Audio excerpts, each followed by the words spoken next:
Welcome to the Joint Legislative Audit and Review Committee's subcommittee on hearing State Auditor's Office Performance Audits. This is a hybrid meeting today. The members and the legislative auditor and some of our presenters will be coming live from Senate Hearing Room 4, and some of us will be online. I'm coming to you live from Western Washington University today. I am chair of the Joint Legislative Audit Review Committee, Jerry Paulette. Today, the State Auditor's Office staff are presenting their recent report examining the accuracy of school funding at OSPI, which is the Office of Superintendent of Public Instruction. This performance audit was conducted solely and independently by the State Auditor's Office under the authority of legislation approved by the voters in Initiative 900. The state auditor is elected directly by the people of the state of Washington. The office operates independently of the legislature and independent of the Joint Legislative Audit and Review Committee, JLARC. JLARC members attending virtually can let me know during the presentations if they have questions using the raise hand feature in Zoom. And after the State Auditor's Office presentation, agency staff from the Office of Superintendent of Public Instruction will provide comments on the audit reports.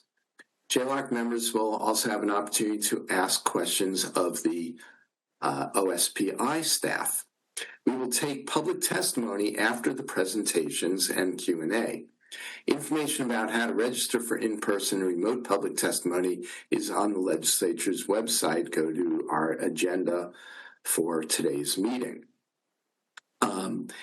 Today, in conducting the meeting, what I'd like to do is if members have a clarifying question during the presentation, raise your hand, and we'll try to get to a logical spot where you can ask a clarifying question about a slide. Big comments and big questions about the audit or policy,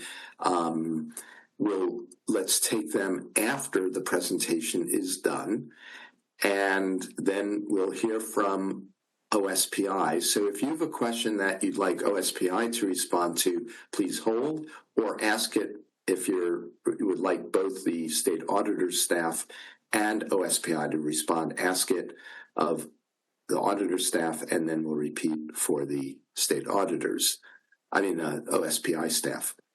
Presenting today the audit on examining the accuracy of school funding systems at OSPI. From the State Auditor's Office will be Scott Frank, Director of IT and Performance Audits, Karen Wilson, IT Systems Program Manager, and Sonia Singh, IT Systems Assistant Audit Manager. And we'll have the OSPI team introduce themselves when we bring them up or online. So with that, can we quickly just have a roll call for attendance for the record? This is a roll call for attendance at the June 3rd, 2026 Committee to Hear SAO Performance Audits hearing. Representative Barnard. Here. Representative Berg. Senator Christian. Here. Representative Fye. Senator Gaynor. Senator Hasagawa. Here. Senator Lovelet. Representative Mangeras. Representative McClintock. Here. Representative Orcutt. Here. Representative Paulette. Here. Senator Solomon. Representative Scott. Senator Short. Senator Wagner. Thank you to those members of the committee who are here today in person, especially for making that extra effort, Representative Orcutt, and for the members online. So with that, let's ask our state auditor's office staff to present the audit.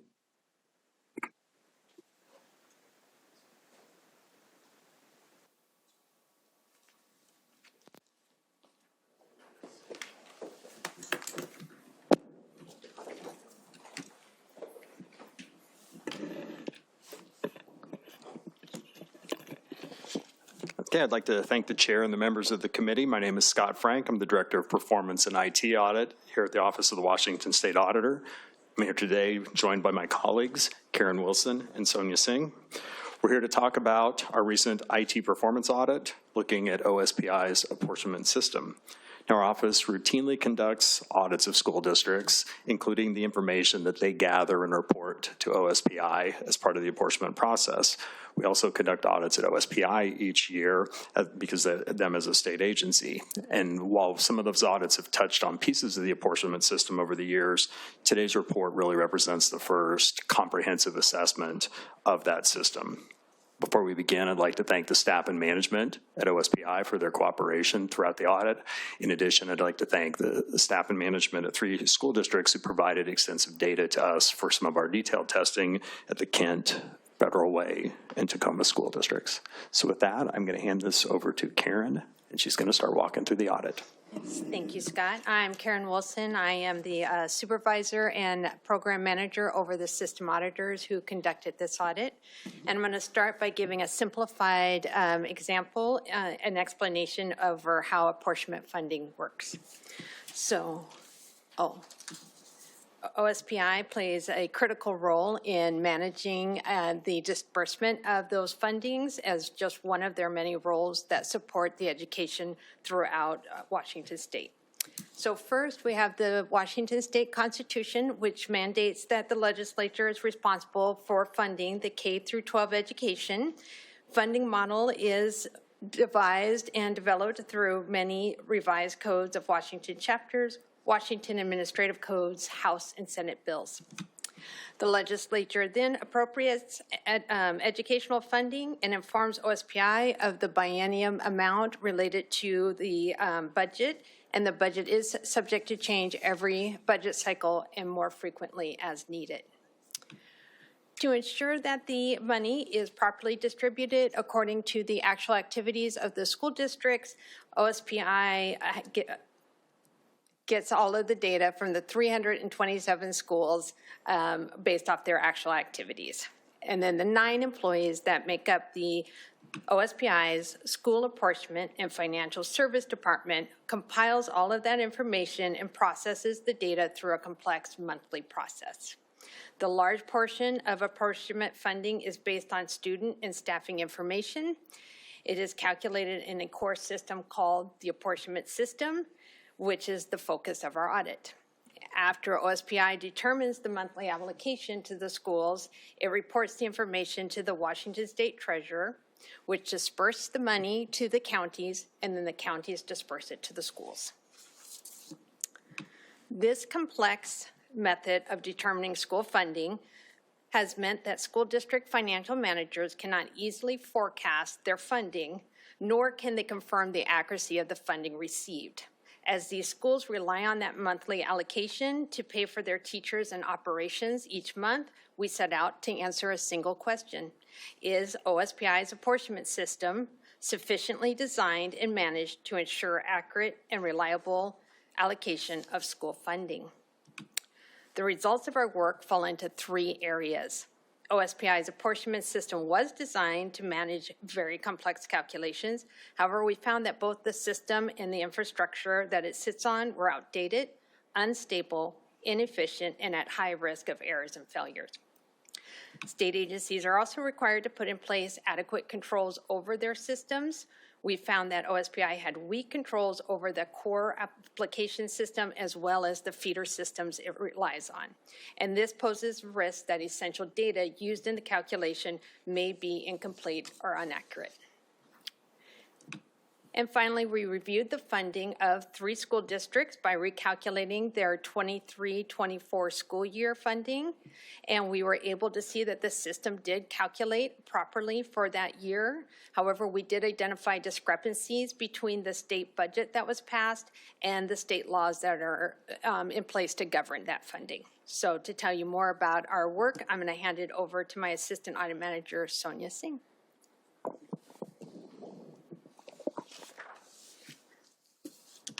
Thank you, Karen. I'm Sonia Singh. I was the auditor in charge.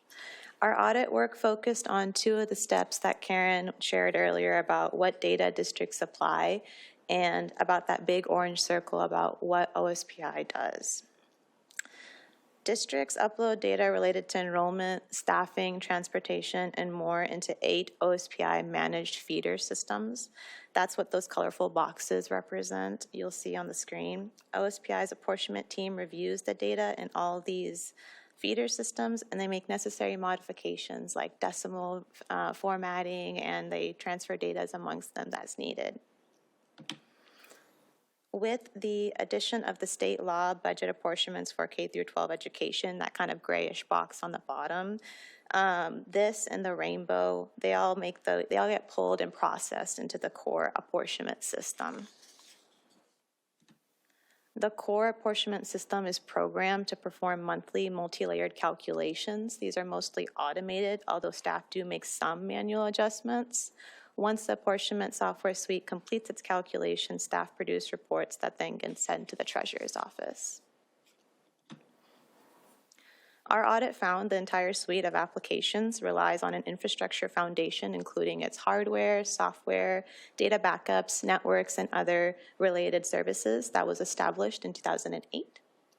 This outdated computing system has become unstable and increasingly inefficient as it struggles to meet the modern data processing demands.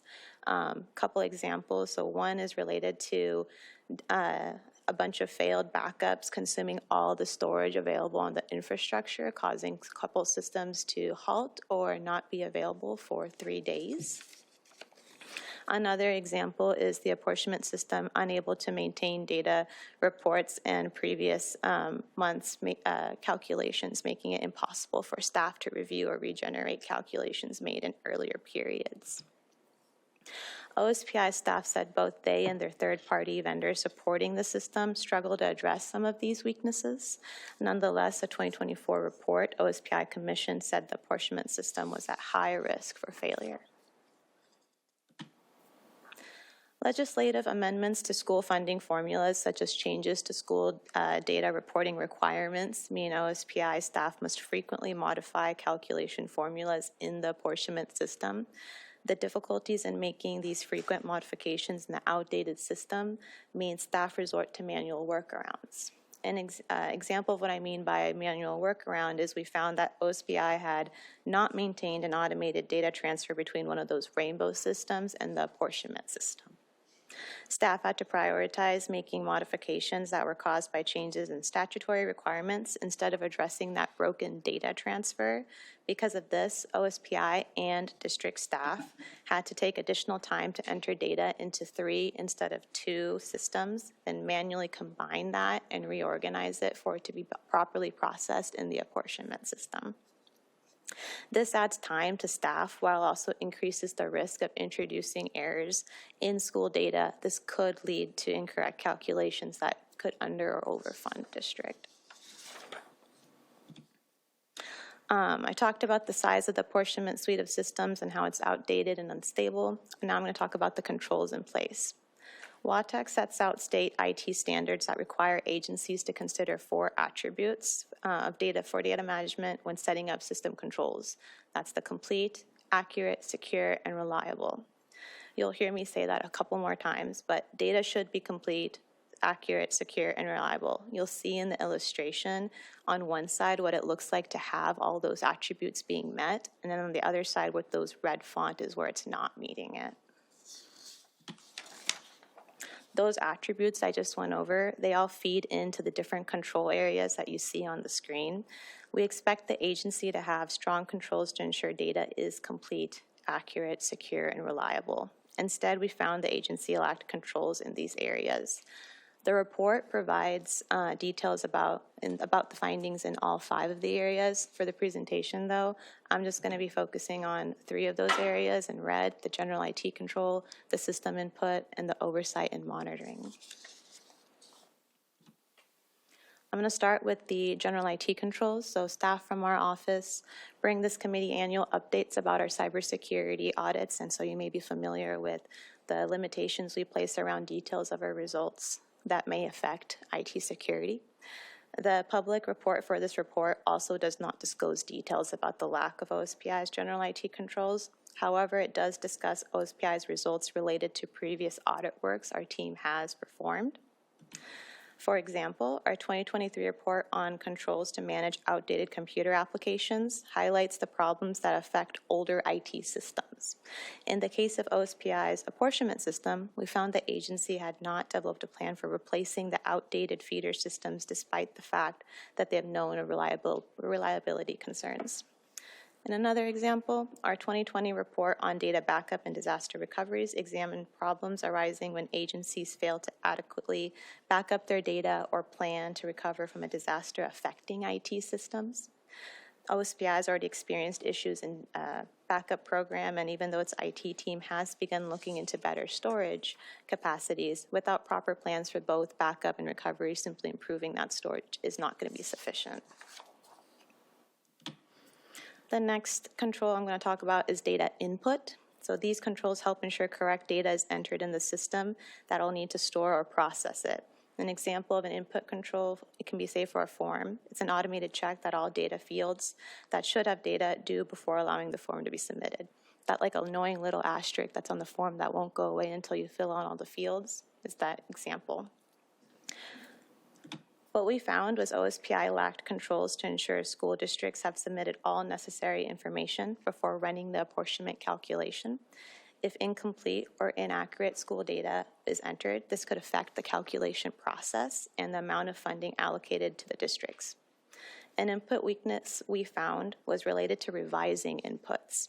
State regulations mandate that all districts be held to the same standard, including meeting the deadlines by which they must submit annual budgets and actual figures. We found, however, that OSPI staff revised some estimates in the feeder systems for some districts, but not all. By doing so, this may have created funding inconsistencies between districts that persisted for several months. The last control area that I'm going to talk about is oversight and monitoring. There are various ways to implement these oversight controls.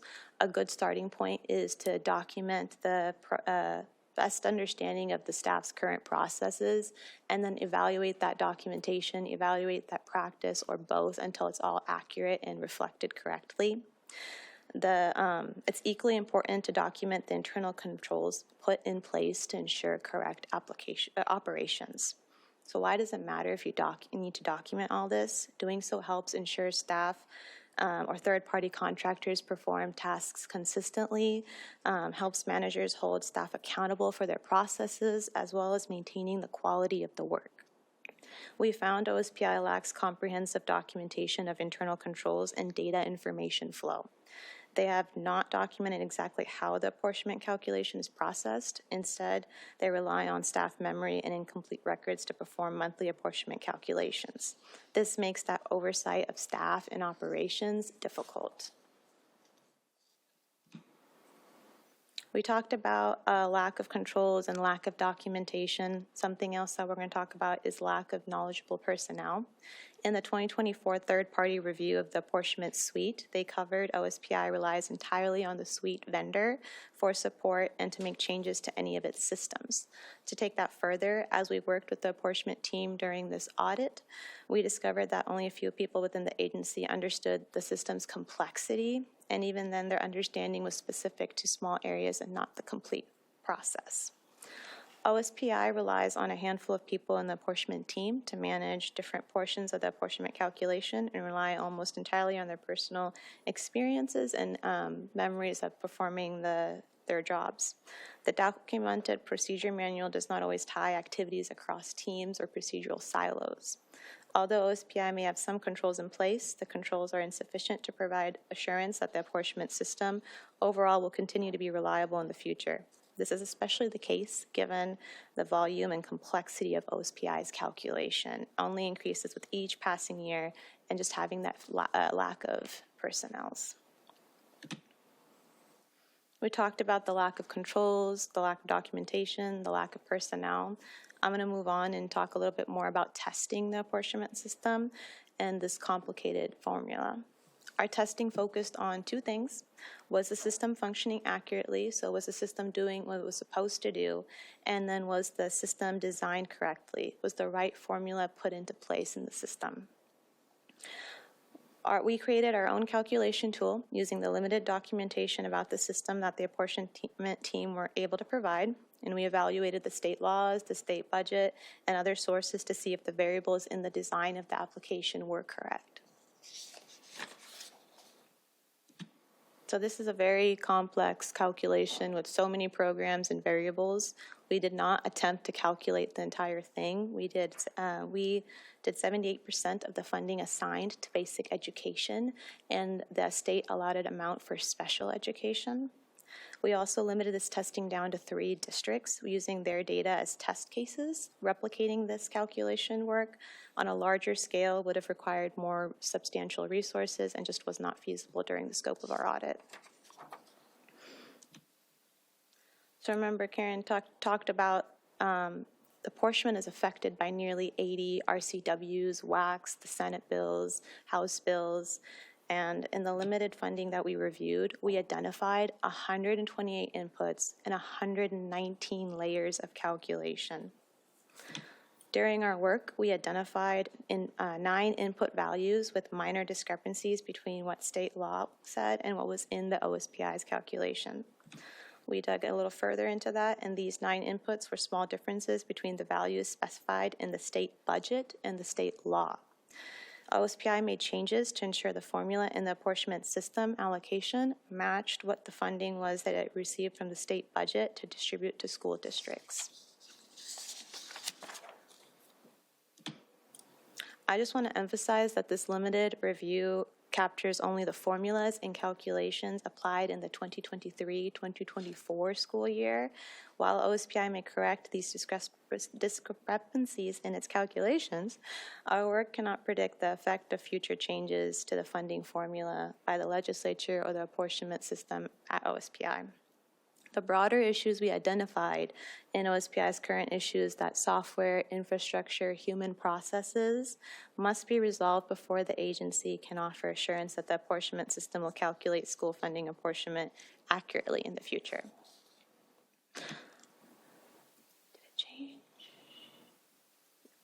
During the audit, we asked OSPI managers and executives whether they were aware of many of the difficulties described in our report. They told us that we'd been working on addressing them. At the time of our audit work completion, our understanding was in 2022, the agency requested and received funding to assess the work needed to redesign and modernize the apportionment suite. They would be receiving $16 million over 4 fiscal years starting the 2025-2027 biennium to rebuild or replace portions of the core system or the feeder systems. Thank you for listening to me, but I will pass it to Scott to talk about the recommendations. So obviously we've found issues in a number of areas, and we ended up making several recommendations to OSPI across the variety of categories. What I wanted to highlight is probably the most important thing is to the assessment of whether they need a new system, and that's something that they have decided that we think they do need to replace their system, and that's something that they are actively working on. I would encourage for any details about what they're going to do with that to refer those questions to OSPI. Many of the other questions that are recommendations to address the current system, several of those they've gone ahead and implemented. There are others that they are planning to simply wait until they have a new system to address that. That might make sense, but we do want to highlight that the longer it takes to get that new system, those risks that go unaddressed for a longer period of time and leave a period of exposure. So if that takes a couple of years to put in a new system, then you have a couple of years worth of risk where the system could have problems. If it takes longer than that, then it elongates that window. And so we just wanted to call attention to that may make practical sense, but their actions don't entirely address the risks as they are right now. And so with that, we'd be happy to take any questions. Do we have any questions for the state auditor's staff? Representative Orcutt? Thank you, Mr. Chair. So on this slide where you say that starting in the 25-27 biennium, the agency will receive $16 million from the legislature over 4 years. Nothing is guaranteed in the legislature when it comes to funding. How much of that funding has already been appropriated in the current biennial budget? Is that something we know? I think that's something we have to ask OSPI. Okay. We will certainly ask OSPI. I think that that's the amount per biennium, but let's find out. And then if I may ask another question. So it sounded like the school districts that you looked at were all fairly similar in size. Do you know if there's any proportionally higher risk to smaller school districts than the districts you looked at? And why did you not look at a broader range of sizes of school districts when you did this? I will start with a general answer to that, and then I'm going to have my colleagues kind of dig a little deeper into this. So one of the things that we're looking at are calculations that are repeated identically for all of the school districts. So we look at the three we look at, it's the same calculation over and over again. And so we feel like if it works in these, it works in the others. And so we picked these particular ones initially because we thought there might be a greater risk on some preliminary analysis that they might get the wrong amount. That did not prove to be the case. But if maybe you could explain how we ended up choosing those three. Yeah, to add a little bit more to that, so with the larger school districts, they also offer more different programs that allowed us to have more variety of what we were looking for different variables that would affect the calculation. So that was part of what we did to select it, like, okay, this would have more programs that we can then see if those are coded in correctly or not. So that was part of that process.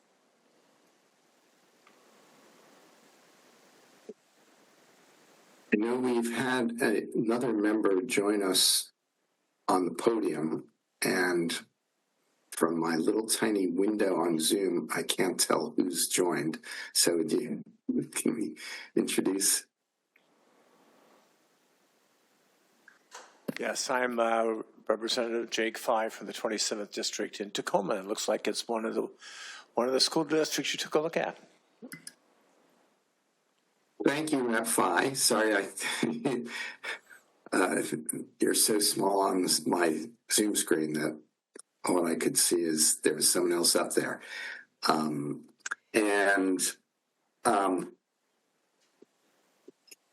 Could we ask you to take another moment for the staff from the State Auditor's Office and discuss? You found only very minor discrepancies, and I think there's been some confusion from people who saw the summary about that you identified rounding error to 3 digits, and that isn't a rounding error to thousands of dollars, or is it? Why don't you describe what that amounts to? Sure. So yes, we identified these small rounding errors in some of the inputs. Those errors do compound and end up being can be in some cases thousands of dollars for school districts, and I think across the state we thought it could be more in the neighborhood of like $7-8 million. I think I've got that right. One school district, it was about 90,000. Okay. What we want to be clear is that those errors or those discrepancies are differences between the budget that the legislature passed and the variables that were used to kind of build out that budget and what was in state law. And so we worked with OSPI and with OFM to figure out what should have been used in the model. And the bottom line is that they're only entitled to spend whatever you all authorize. So if the inputs that are used in building the budget have a discrepancy, they need to go with that. Otherwise, they're going to over allocate and pay out more money than has been appropriated. And so the conclusion was that there's these discrepancies between what the RCW might say and what they put in their model, but that's because of what was passed in the budget. Thank you for that explanation. So does that mean we should, as a legislature, legislators who are involved in appropriations and ways and means, work with our staff to identify that the budget specifics more closely match the RCW for the funding formula? Perhaps. I want to make sure, I don't want to venture into you all's territory of setting the budget and setting the policy priorities. So, we sort of stopped at did OSPI do the right thing given what they were given in terms of an appropriation and the inputs that they needed to put into their model.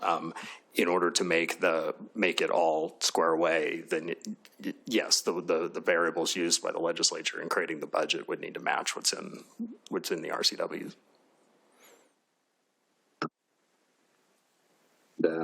Representative Orcutt, you have a question? Thank you, Mr. Chair. So is the model only an after the fact usage, or is it something that's used? So once the appropriation has been made in the state budget, then we know the model is used to allocate that out. But is it used ahead of the budgeting process to inform the budgeting process, or is it only after the fact? Yes, we did talk to some fiscal analysts on the legislature side, and they did explain that there are deeper documents that describe how the budget becomes the budget that gets passed into the Senate bill. So there is some backup support, and in that backup support, there was some errors that did not match the RCWs. So problems in the formula are creating some problems with informing the budget writers. Is that correct? Of course, we didn't audit the actual budget process or anything, but we did talk to them, and correct, what they had in their support was different than what the RCW has. Sorry, I want to clarify. Thank you. Yeah, I want to clarify. I don't know that we have any evidence that things that would be in OSPI's model informed the budgeting process that way. So I think that what we are aware of would be the other direction. Things that were used in the budgeting process created the discrepancy with what went into their model. But I think you're asking, do the things that OSPI maintain inform? But I don't think we did not are aware of that. There might be something though to ask OSPI if that there's that kind of a channel as well. Okay. Senator Hasagawa. Thanks, Chair Paulette.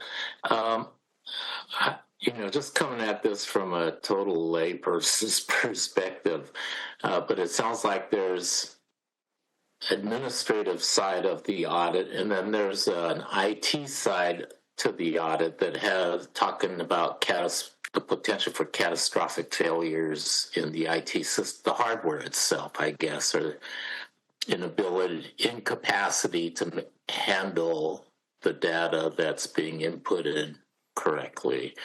And I was wondering if any thought had been given by the auditor's office to making a recommendation possibly to incorporate the hardware side of this IT process in another agency that may have the capacity to handle it, with OSPI still managing the administrative side and all of that. So I'm thinking of, I don't know, maybe OFM or the treasurer's office, since treasurer is ultimately the one writing the check anyway, and to use their systems for the hardware side. We did not explore any alternatives for others who would house or maintain the system. That would have been outside of what we were looking at.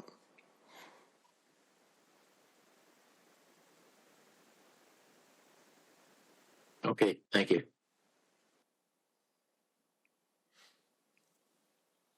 Representative Orcutt, you have another question? Thank you, Mr. Chair. I yield my time to Representative Fye, who is the one who actually wants to ask the question. Representative Fye, please proceed. Thank you, Chair Paulette. I have a couple questions, and one of them is probably totally because I'm new to this subject matter in terms of this budget versus the budget I deal with all the time. The first question is, I think it's what, $12 million over 3 bienniums to just assess what needs to be done. Is that what I'm hearing? In terms of the report, that there was a budget, there's a budget,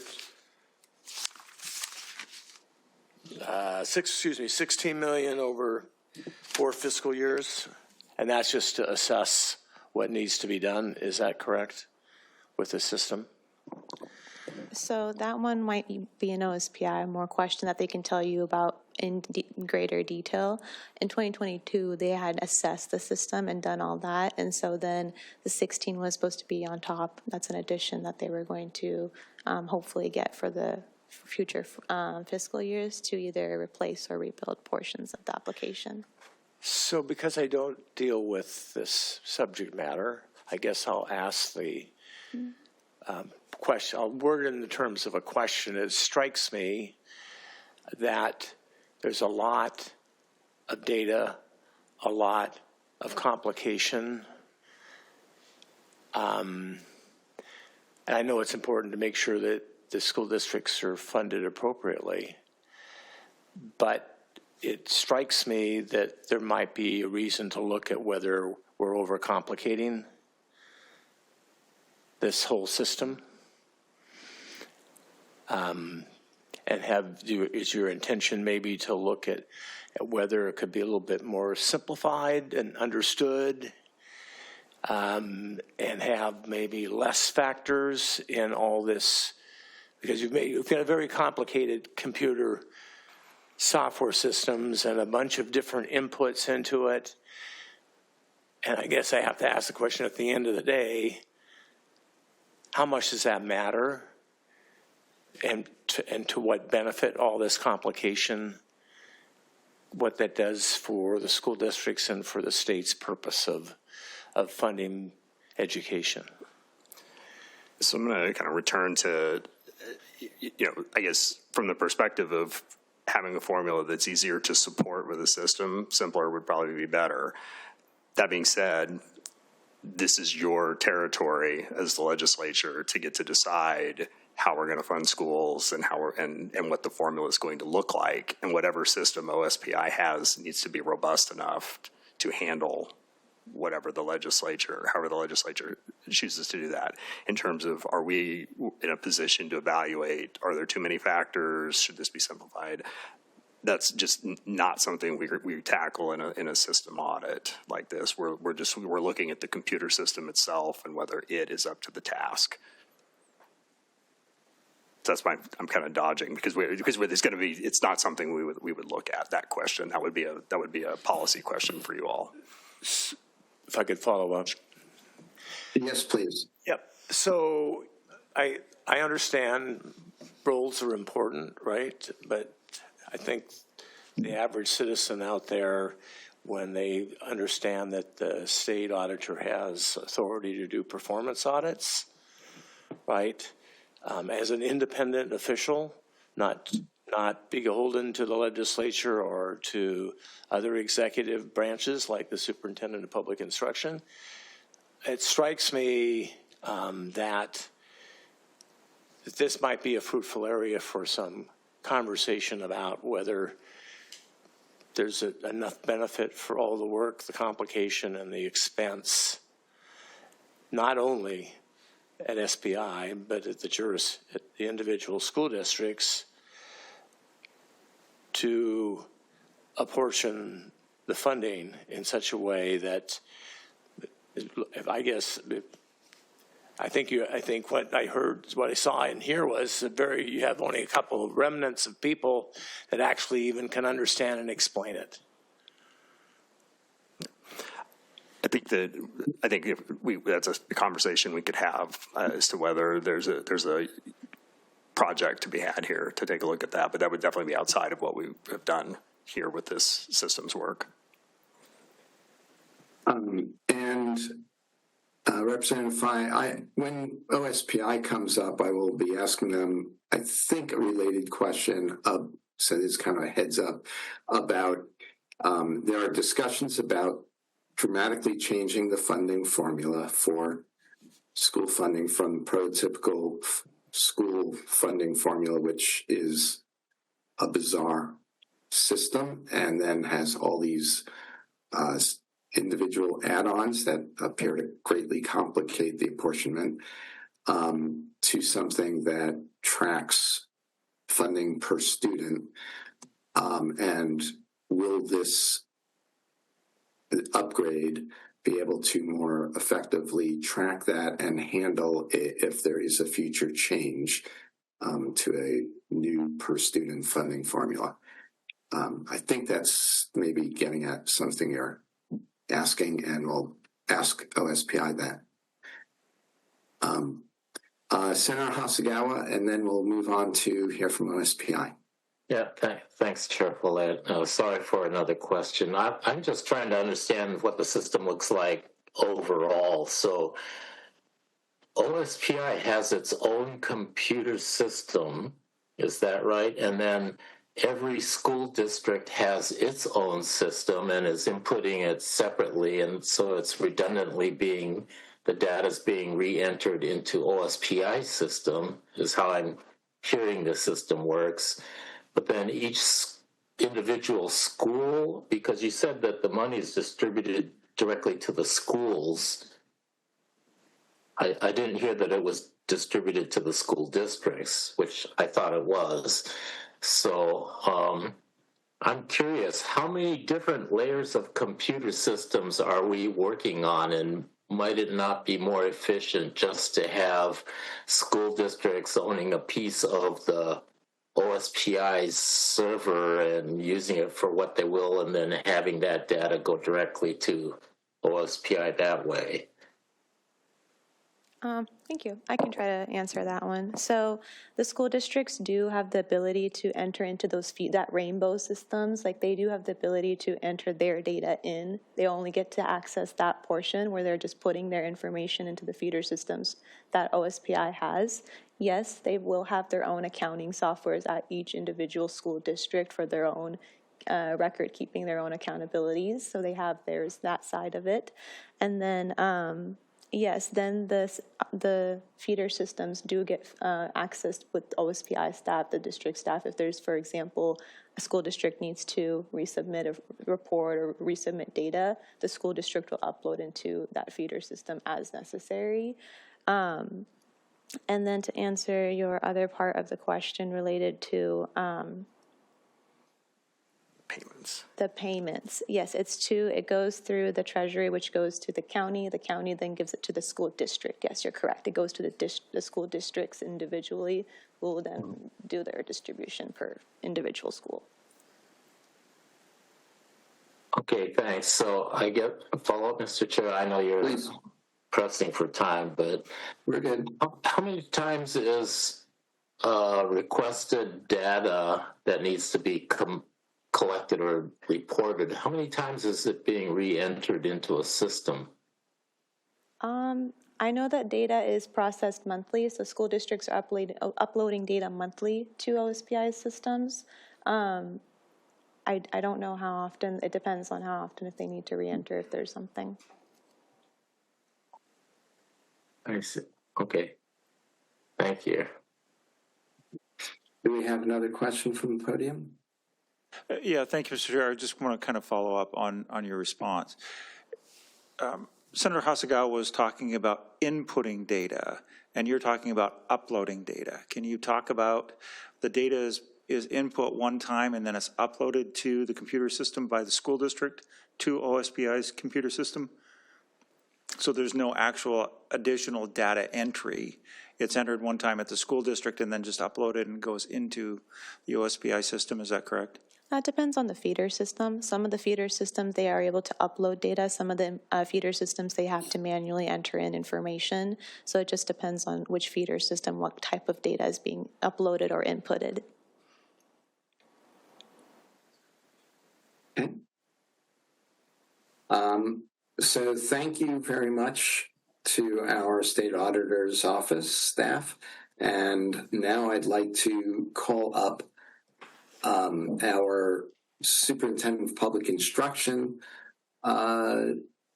representatives, T.J. Kelly, the Chief Financial Officer, Sean Lewis, School Apportionment and Financial Services Director, Amy Harris, Federal Fiscal Policy and Grants Management Director, and Ted Lauren, Chief Information Officer.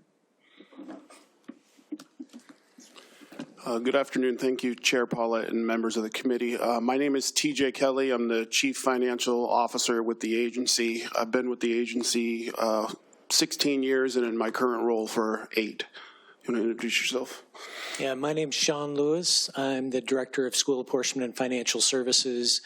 I've been with OSPI for just a little over a year this time, but I've been in the education system for 30 plus years.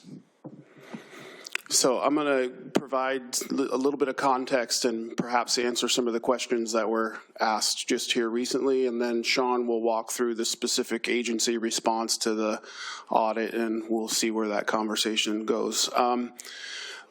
OSPI has known that the IT platform that the system is built upon has been a challenge for many years now. In 2022, this is one minor correction to what SAO stated. In 2022 was when we originally requested funding for a replacement system. It's not when we received the funding. We made that request in 2022. As an outcome of that request, the legislature required OSPI to do a feasibility study on a replacement system. And from that feasibility study, which was completed in 2024, was where the quote of the system is at risk of catastrophic failure came from. So that quote is publicly known and is in information from that feasibility study that is now close to 2.5 years old.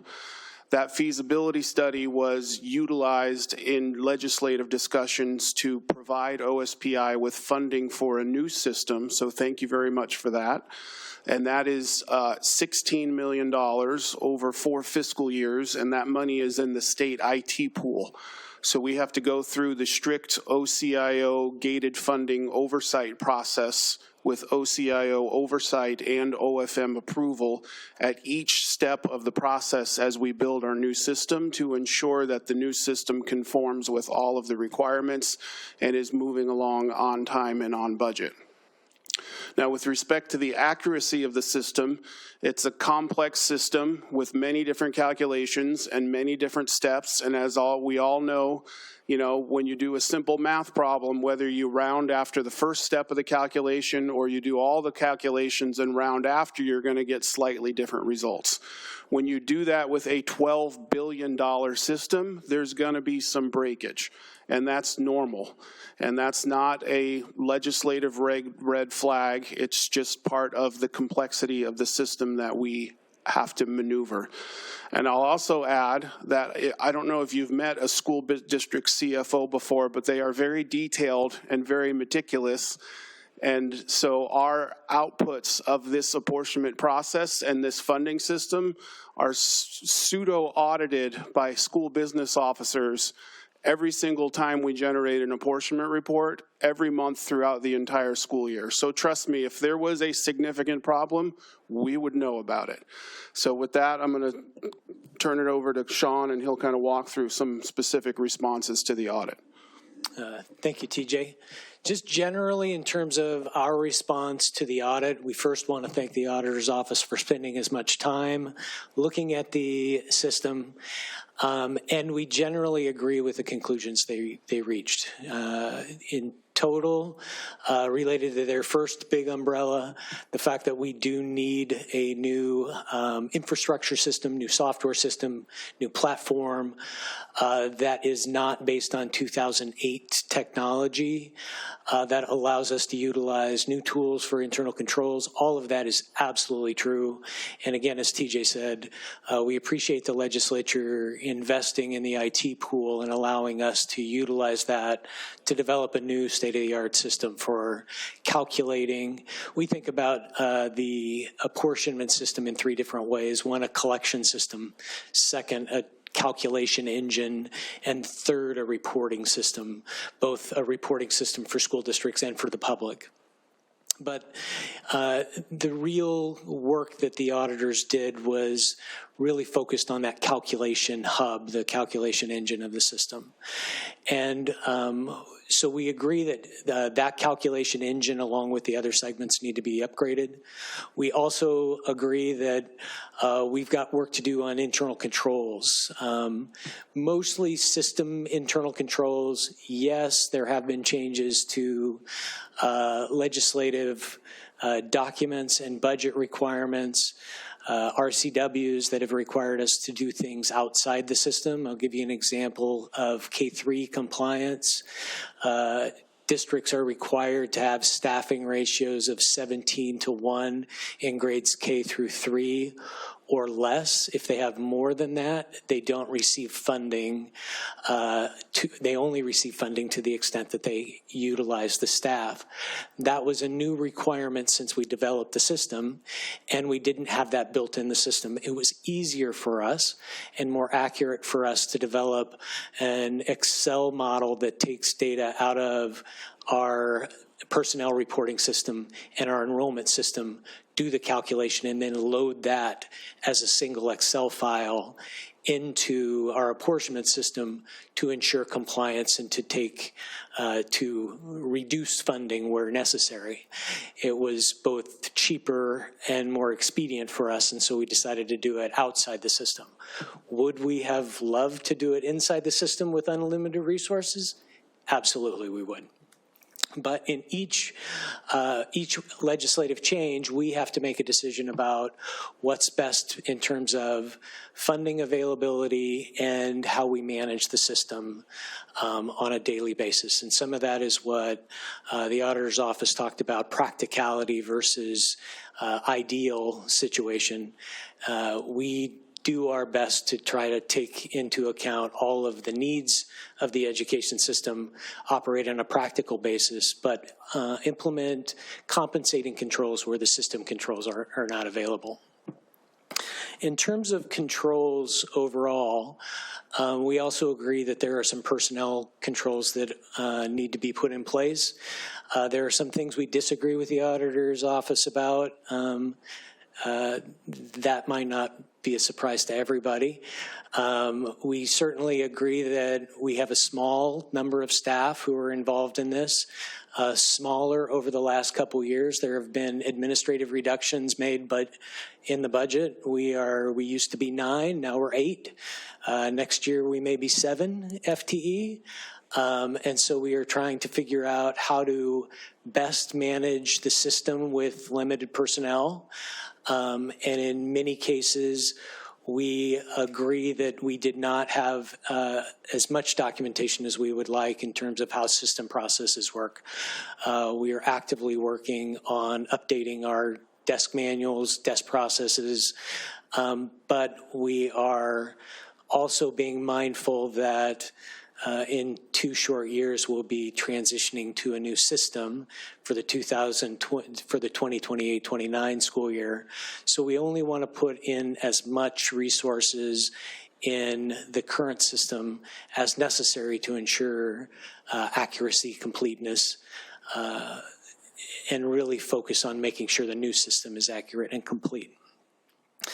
The last thing I just wanted to cover is this rounding quote-unquote error and budgets being inconsistent with law.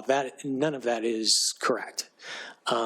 There are the auditor's office was talking about WACs. We have a WAC that says that we will round to the 3 digits after the decimal point.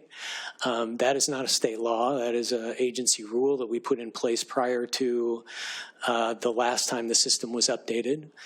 And when the system was updated, all of your legislative staff transmit documents and information to us based on 3 decimal points after 3 places after the decimal point.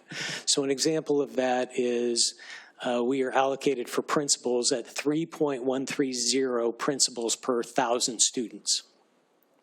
In our system, we took a shortcut and we divided that 1,000 before we put it in the system. So we are putting in a system a per single student, not a per 1,000 student.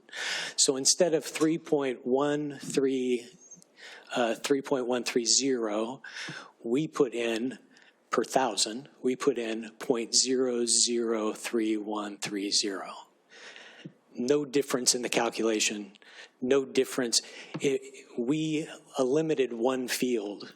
We probably shouldn't have done that, but at the time the system was developed, it was determined that it would be easier for us to implement a per student allocation rather than a per 1,000 student allocation, because students don't come in nice round groups of thousands in school districts.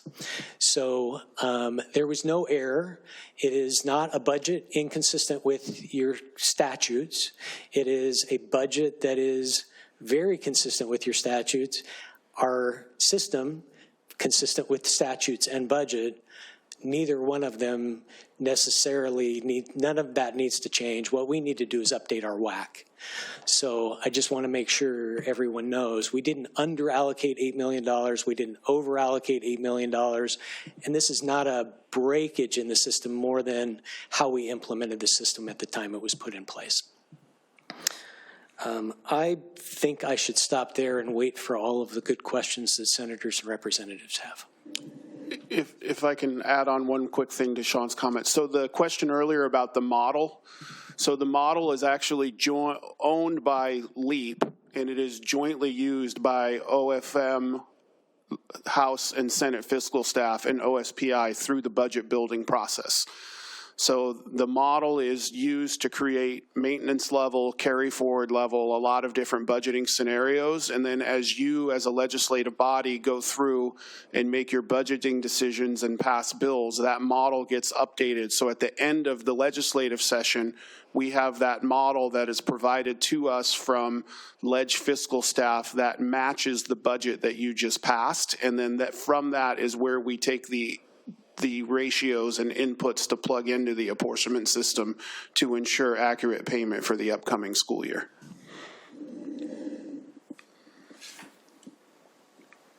Thank you, TJ and Sean. That was really informative, and that last explanation answers probably a number of questions about the fact that legislative staff and OFM are using the same input and you're receiving it. And that essentially, correct me if I'm wrong, Sean, but this essentially comes down to the equivalent of you're using scientific notation versus a decimal. It's the same per 1,000 students. You're just doing it as per student funding. That's correct, sir. Okay. Thank you for that clarification. Can you address the question that I had put out there before, which is as you are looking to implement a new system, IT system for the apportionments, which are for, I'd like to see it be for half the state budget. We're not at half the state budget for public education the way some of us might think we should be. But if there is a new funding formula, brought into existence, then instead of using the prototypical school funding formula, which you gave an example of for principals, will the new system be robust enough to be able to be reprogrammed to handle a new funding formula? Yes, it will. So if you think of this as kind of, I like to think of things through analogy, so bear with me for a second. But if you think of like the apportionment system as a house, what we're really doing with this IT project is we're ensuring that the foundation upon which the house is built is strong and stable, because the current IT structure of our system is not stable. And then once we get that foundation stable, you know, what we choose to build on that foundation or amend on top of that foundation becomes much easier for us to do. So hypothetically, if the legislature would choose to go away from the prototypical school model to something different in 2, 5, 7 years, this system could absolutely amend and would be required to be amended to match the legislatively approved funding formula. And we would be doing so on that much stronger foundation, and we would be doing so in a way that minimizes the amount of time that our staff have to spend by taking data out of a source system, manipulating it, and putting it back into the source system. So this conversation is much more about the infrastructure, and the project is making sure that the IT infrastructure of our new system is up-to-date, nimble, dynamic, and can handle adjustments from the legislature as needed in a more efficient manner. If I could add to that as well, TJ, I think Representative Paulette, any such change wouldn't be free. Even in a new system, we would have some transition costs to move from the current prototypical school model to a different model.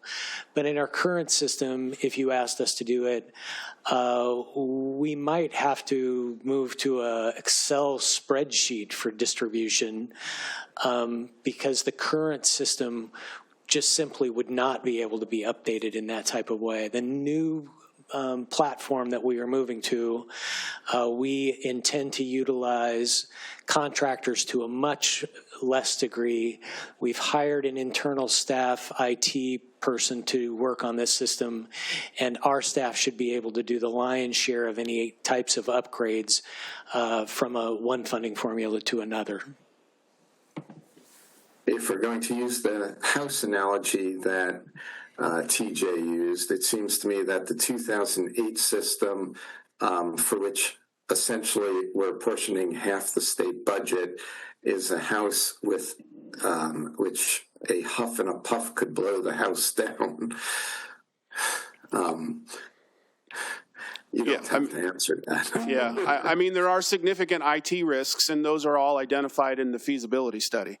So the purpose of the feasibility study was to kind of walk through that and outline what we have versus what should be. And your comment is absolutely right, that there is significant risk of the system, you know, in any given month having a hiccup that we would have to address. And we have plans to address such a hiccup, and we have prepared for that scenario, and we just hope that it doesn't arise before we get our new system out in 28, 29. Let me open this up to other questions for OSPI from senators or representatives. I see Representative Orcutt. Thank you, Mr. Chair. So back to my earlier question, 16 million over basically 2 biennia, 4 fiscal years. We do budgets 1 biennia at a time, or 1 biennium at a time. How much is actually of that 16 is actually in the current biennial budget? That is a good question, because what you've done is allocated this as an approved project within the IT pool. And so the IT pool is allocated to WATEC for a number of different projects. And so we actually haven't been appropriated any dollars. We've been told we have up to $16 million allocated within that IT pool. We've recently gone out to bid and are in the negotiations stage, and we get funded for this project based on gates, so 4 different gates. We are right now in the initial gate, gate 1, where we have to prove that we are ready to go. We have an approved contractor, we've got an approved budget, and then once that is approved by WATEC and that OFM, WATEC are all involved in that. Then we move into gate 2, and essentially the lion's share of the work that we would do would be within this next fiscal year, 27, and then the following year, 28. Once we get past 28, it's all maintenance. So it would not be, when you say how much is appropriated, you appropriate in the IT pool. It's hard for me to say exactly how much of that will be, of that IT pool will be appropriated for our project. But when we're approved for that project and we authorize a contract for $10 million, unless the legislature reduces appropriation level, that contract we expect to continue through that 4 fiscal year period.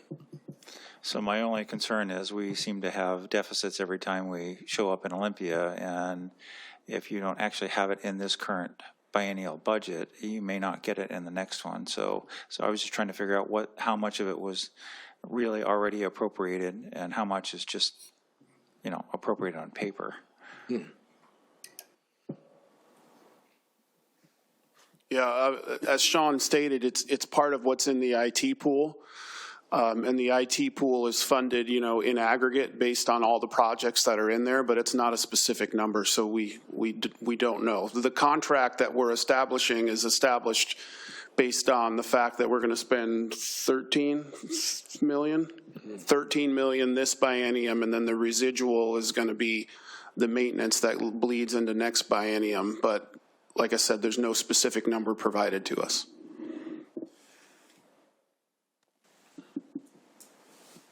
Other questions?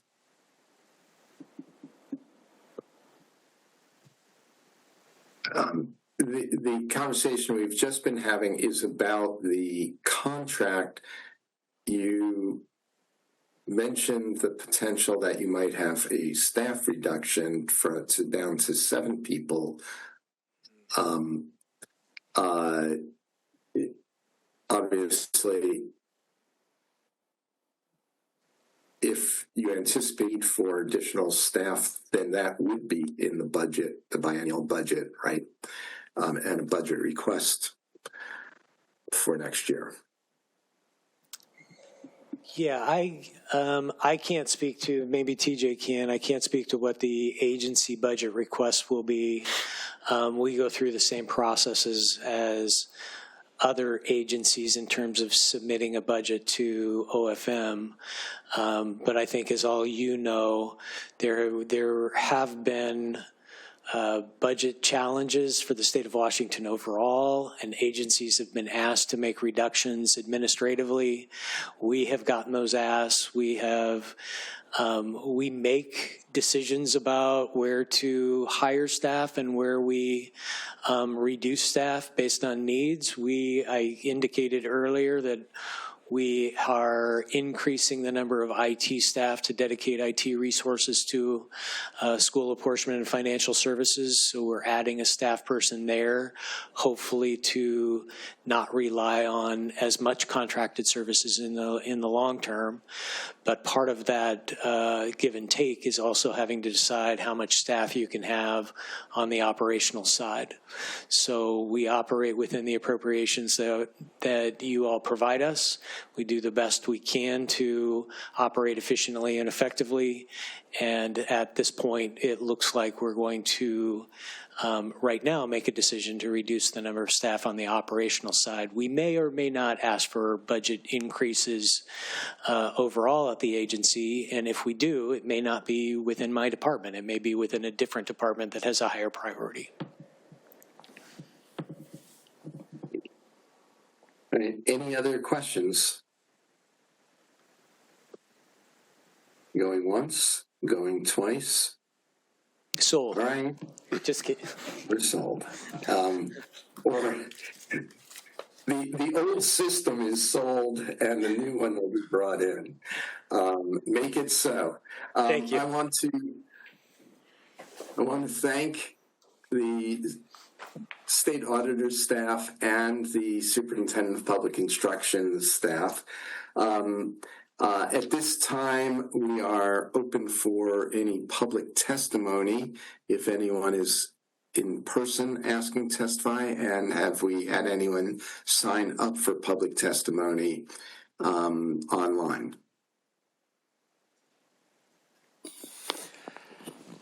We have one person signed up for public testimony, Chloe Pruitt, online. Let's bring Chloe on, and then Chloe, introduce yourself and proceed. Good afternoon, Mr. Chair and members of the committee. My name is Chloe Pruitt from the city of Everett in Snohomish County, and I'm here representing myself.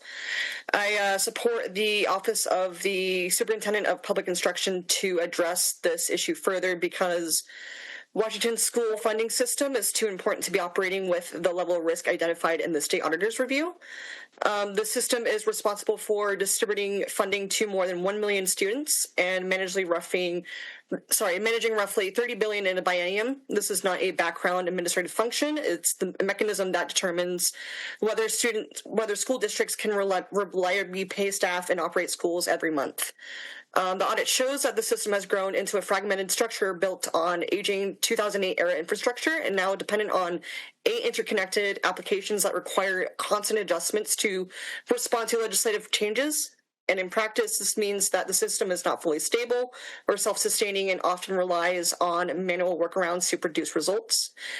So just as concerning, OSPI lacks foundational internal controls across key areas like data input, processing, output, and oversight. And there's no internal audit function, limited documentation, and a heavy reliance on a small number of staff and vendor knowledge that is not systematically captured or independently verified. While the audit found more minor discrepancies in sample district calculations, those findings came from a limited review and should not be interpreted as evidence that the system is fully reliable. The issue is not just the size of the errors, but the fragility of the system that's producing them. I'm asking for this matter to be taken into greater consideration and move forward with full implementation of the audit recommendations, modernize the system, strengthen internal controls, and reduce single points of failure so that education funding in Washington State is accurate, more transparent, and dependable for lawmakers, school districts, and the public. Thank you so much for your time. Thank you, Chloe, for your comments, very specific to the recommendations, and much appreciated. We'll bear them in mind. If there is no other testimony in person, anyone else coming forward? In that case, anyone wishing to provide additional written testimony on today's agenda topics can submit written testimony by email to jlarc@leg.wa.gov, which is now on the screen, or by mail to P.O. Box 40910, Olympia, Washington, 98504. Again, email jlarc@leg.wa.gov or P.O. Box 40910, Olympia, Washington, 98504. And with that, the Committee on State Auditor's Office Performance Audits is adjourned for today. And as a reminder, we meet as a committee of the Joint Legislative Audit Review Committee to hear audits from the State Auditor's Office within 30 days of their publication.